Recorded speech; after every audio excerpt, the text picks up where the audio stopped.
AP ముఖ్యమంత్రి చంద్రబాబు అర్ధాంగి నారా భువనేశ్వరి కుప్పం నియోజకవర్గంలో పర్యటిస్తున్నారు. ఇవాళ ఆమె కుప్పంలో స్కిల్ డెవలప్మెంట్ సెంటర్ను ప్రారంభించారు. కుప్పం నియోజకవర్గంలోని మహిళల కోసం ఎన్టీఆర్ ట్రస్ట్ తరపున ఈ స్కిల్ డెవలప్మెంట్ సెంటర్ను ఏర్పాటు చేశారు. నేడు ఈ స్కిల్ డెవలప్మెంట్ సెంటర్ ప్రారంభోత్సవంలో ఎన్టీఆర్ ట్రస్ట్ సిబ్బంది కూడా పాల్గొన్నారు.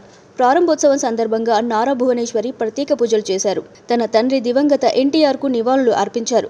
ప్రారంభోత్సవం అనంతరం ఆమె మాట్లాడుతూ మహిళల సంక్షేమం, ఆర్థిక బలోపేతమే లక్ష్యంగా ఎన్టీఆర్ ట్రస్ట్ ముందుకు కొనసాగుతుందని అన్నారు. ఎన్టీఆర్ ట్రస్ట్ను చంద్రబాబు సేవాభావంతో స్థాపించారని వెల్లడించారు. రాష్ట్ర వ్యాప్తంగా ప్రతి నియోజకవర్గంలో స్కిల్ డెవలప్మెంట్ సెంటర్లు ఏర్పాటు చేస్తాం. మహిళలకు బాసటగా నిలబడతాం. కుప్పం నియోజకవర్గంలో ఎన్టీఆర్ ట్రస్ట్ ద్వారా స్కూల్ ఏర్పాటు చేస్తాం. పేద పిల్లలకు నాణ్యమైన విద్యను అందిస్తాం. కుప్పం నియోజకవర్గంలో నిరుద్యోగ మహిళలకు ఉపయోగపడేలా ఉచిత డిఎస్సి కోచింగ్ సెంటర్ను ఏర్పాటు చేస్తాం. హైదరాబాద్లో పెట్టిన విధంగా ఉచిత ఐఏఎస్ కోచింగ్ సెంటర్ను కుప్పంలో పెట్టేందుకు ప్రణాళికలు రూపొందిస్తామని భువనేశ్వరి వివరించారు.